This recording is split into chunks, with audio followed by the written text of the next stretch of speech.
right, here's my Fast X checklist. Let's see. Nonsensical story. Check. Stunts that defy the laws of physics. Check, check. And check again. Family.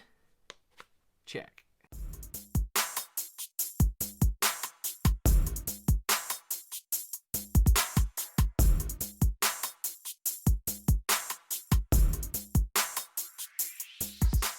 So Fast X, or Fast 10, however you want to say it, is the 10th film in the Fast and the Furious franchise, or 11th if you include the spin-off Hobbs and Shaw film.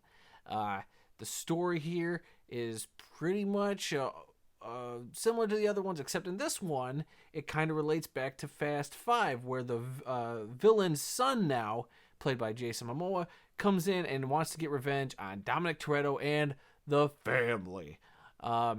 And, you know, we've all heard going into this that this was the first of a two-parter, and I'll just say it does end with the idea that there will be another one. Shocker.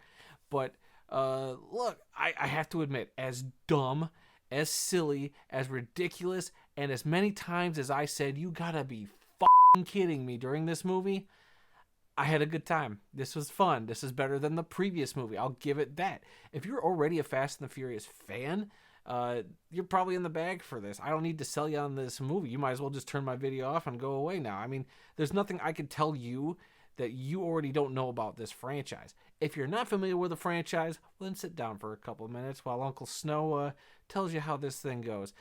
There's a lot of stuff going on in this film. They do pack a lot of stuff in here, and never once was I bored, baffled, yes, but never bored. I think they do a real good job. The action in this film is actually what you want and what you expect. Very entertaining stuff. There's a particular scene in Rome that I was actually really into, as ridiculous as it was, and I thought that was a lot of fun.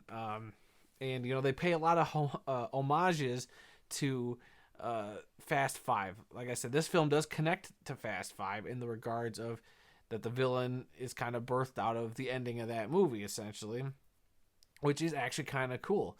And, you know, you got your typical Fast and the Furious cast here. Obviously, Vin Diesel is Dom Toretto. I mean, he does everything he would normally do, and then some. Like, he's practically a superhero god. Like, nothing can... I don't think he got hit by a bullet. That's not really a spoiler. He doesn't get hit by anything in any of these movies. You know, he's pretty much plot proof. You know, you need him to flip a car, he'll flip a car. You need him to pull down a bunch of steel beams, he'll do it. Like, no questions asked, no logic given. And, you know, Michelle Rodriguez comes back. She's always good. You got, you know, all the other cast members that we come to expect in these movies are great. And so with a new entry in the franchise, you get some new actors. So obviously Jason Momoa comes in, and I think he steals the show. I think every time he's on screen, I'm having a blast. Is he a little over the top? Sure, but in the best way possible. It was like him doing his version of the Fast and Furious universe's Joker. And tell me I'm wrong. That's just how I felt watching. I was like, this was his audition to be a version of the Joker, and I actually was kind of into it. I was all there for it. He had the great crazy outfits, the great over-the-top demeanor and attitude, and I believe at one point he even did get close, like very close, to an actual line from The Dark Knight. So, you know, it goes there. You know, Brie Larson also comes into this. I think she was fine. She doesn't get as much screen time as you might think, but I think she was fine. And then Alan Ritchson, people might have seen him on that Amazon series, oh crap, what is it called? Jack Reacher. There we go. I've seen him in a couple things. I think he's an alright actor. In this, I liked him. I thought he was actually pretty good in this for what screen time he gets in this. And, you know, if you're here for a great thought-provoking plot, if you're here for very deep emotional storytelling, well, I hate to disappoint you. You come to the wrong place. But if you come here to have a good time, this film delivers. I'll give it that. I know I'm pretty harsh on a lot of these kind of movies, and I was definitely harsh on the last one, even though I stick by that. That wasn't as good.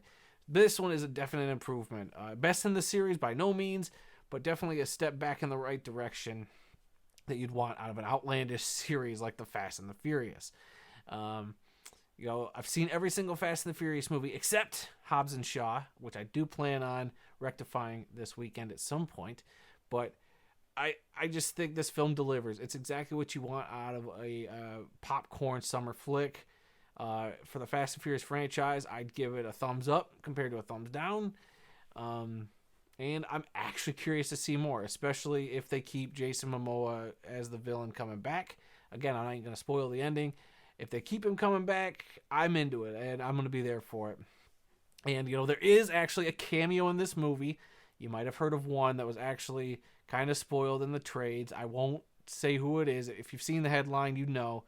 But there's one other cameo in this, and not that big one, but there's another one that pops up in this movie that made me go, really? This guy's in it? Like, we're really doing this? And he was actually one of the highlights of the movie. I'm just going to say that right up front. But yeah, there is also a post-credit scene. Stick around. I think it's just the mid-credits. I don't think there's anything at the very end because I didn't stick around for that. Lights went up midway after that credit scene. So,